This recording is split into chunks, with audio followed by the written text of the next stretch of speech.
Nintendo sent shockwaves through the industry this week when it announced that its new system will be launching next spring. The impact was large, not just because a good number of folks expected it to launch this holiday, but because it comes off as being such a weird choice. The preferred time for hardware launches has been the holiday season for quite some time now, so the fact that Nintendo has chosen the month of March has left a few people confused as well as annoyed. While the big end's decision may come off as being weird, or maybe even a little stupid, taking a look at the bigger picture may very well change your mind.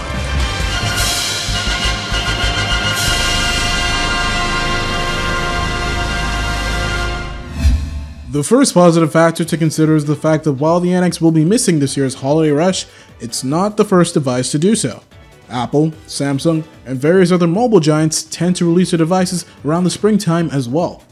It's become a pretty popular trend for consumers to do some spring cleaning when it comes to electronics. That is, digging up their old devices and selling them off in order to pay for the newer gadgets. This strategy has obviously proven to be profitable because there's no denying that companies like Apple and Samsung are swimming in billions. The game market isn't the same as the mobile market, but Nintendo borrowing an already proven method certainly won't hurt. Another factor to consider is that March also happens to be the end of the fiscal year. Nintendo's profits have been pretty small as of late, and the company has already warned its investors that it will be undergoing a period of losses. Nintendo is deep in the transition period right now, so this isn't a surprise. With the NX launching at the end of the current fiscal year, this will then give Nintendo the leeway to have a huge rise in profits as the new fiscal year begins. Looking back at Apple and Samsung, this could very well be a good reason as to why they tend to launch their flagship devices in the spring. Nintendo most certainly didn't know about the PS4 Neo and Xbox One Mark II before the reports came out, but the March launch of the NX is definitely a good save. If those systems turn out to be true, then there is a good chance that they would be launching this holiday season. With the NX not coming until March, Nintendo can use the remainder of this year to hype up the system. If it's attractive enough, there's a good chance that consumers may be swayed to hold off until the springtime, but I highly doubt that the NX will steal the attention of current PS4 and Xbox One owners, but those who are still on the fence about those systems are an appropriate target audience.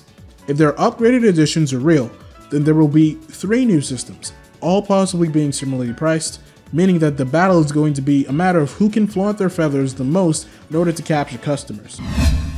Another thing I want to consider is something that Nintendo actually said itself. It doesn't want Sony and Microsoft to steal its ideas. A lot of gamers are under the impression that neither of those companies pay attention to Nintendo. To be frank, that's a pretty silly thing to assume. These companies are all creating products that perform the same basic functions, so it's only natural for them to size each other up, leader or not. Want evidence?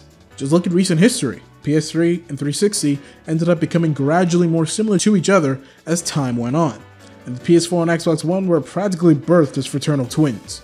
Not only have these two camps copy each other, but they're also both guilty of mooching off of Nintendo too.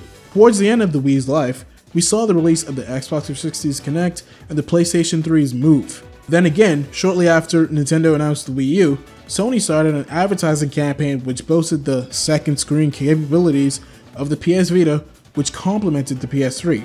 Microsoft also followed suit with its Xbox Smart Glass application. Nintendo has stated on multiple occasions that the NX is going to be a new concept. While it's not totally clear what that means, it's pretty obvious that it's going to have a unique feature of some sort. Now that we've covered a few examples of the other platform creators being copycats, it's easy to see that it's appropriate for Nintendo to be wary of its rivals. With the NX coming in March, Nintendo has time to thoroughly prepare its reveal of the new system. There's a good chance that the veil won't be removed until only a few months before the system's release, leaving little to no time at all for the rival companies to react. This is another tactic that can be taken from the mobile giants. Both Apple and Samsung tend to announce their new devices an incredibly short time before release, so whatever big new feature these devices have, it can't be replicated until the later model comes out. One last thing to think about. By launching in March, the NX has the whole year ahead of it to fully come together. When it launches, E3 2017 will only be but a few months away. This means that its new customers will be able to enjoy the launch titles and can look forward to hearing about new projects fairly soon. The year's biggest titles usually come out in the holiday season, and because of this, the spring to summer period is usually relatively dry. Since most consoles launch in the winter, they've all had to endure that dreadful post-launch dry spell. That probably won't be the case with the NX.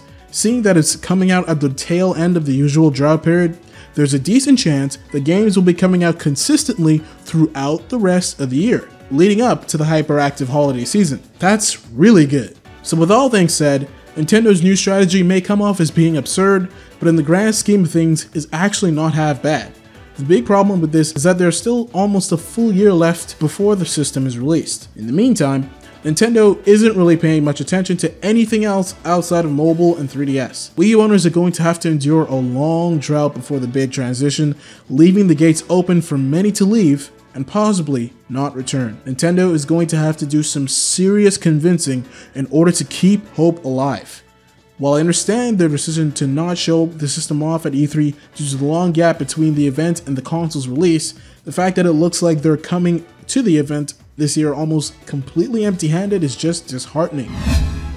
This new strategy makes sense, but the way leading up to it is a tough pill to swallow. The one good thing about this situation is that in the midst of all the negativity, this gives the big end the prime chance to knock everybody's socks off. A full-on Ex Machina moment, if you will. You better surprise us, Nintendo. We're counting on you.